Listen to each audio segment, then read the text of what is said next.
Isang magandang araw sa inyong lahat yan. This is Kuya Sen. Welcome to my vlog. At nandito tayo ngayon sa Giginto, Bulacan. At ating muling i-update itong ginagawa nilang PNRNSCR project. So ito na po yung station na kanilang ginagawa dito sa Giginto. Ayan po, napakasulit. Gawaan na po lahat yan. Yung kanyang rooftop. At doon na lamang po sa loob ang kanilang ginagawa. Ito po yung viaducts na patawid patungong Malulos. So nandito po tayo ngayon sa Tabang Bridge along MacArthur Highway. Ayan po yung patungo ng Malulos. So tayo magpalipad ng drone. Tignan natin yung mga progress dito sa ginawa nilang viaducts, kung mayroon na pong mga riles itong viaducts. So marami tayong nakita dyan na nakatambak. Kikita nyo? Parang para sa subway ito, kasi bilog po yung kanyang segment. Makarami tinambak po dito sa ilalim ng viaducts ng Giginto. So yan, tayo mag-drone para makita nyo yung iba pang progress nitong ginagawa nilang project dito sa Giginto, Bulacan. Okay?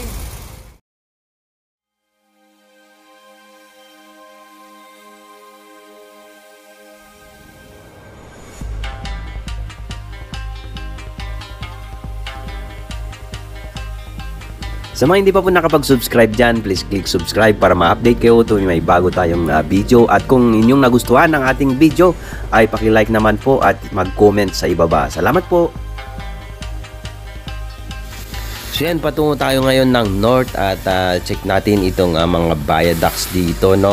So ito po yung patungo dyan sa may direksyon ng Malulos, Bulacan.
So patungo na tayo dito sa station at ito na po yung station ng NSCR Giginto.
So ito po ang latest update dito sa NSCR Giginto. Maraming salamat po muli sa inyong patuloy na pagsuporta sa ating YouTube channel. God bless you all!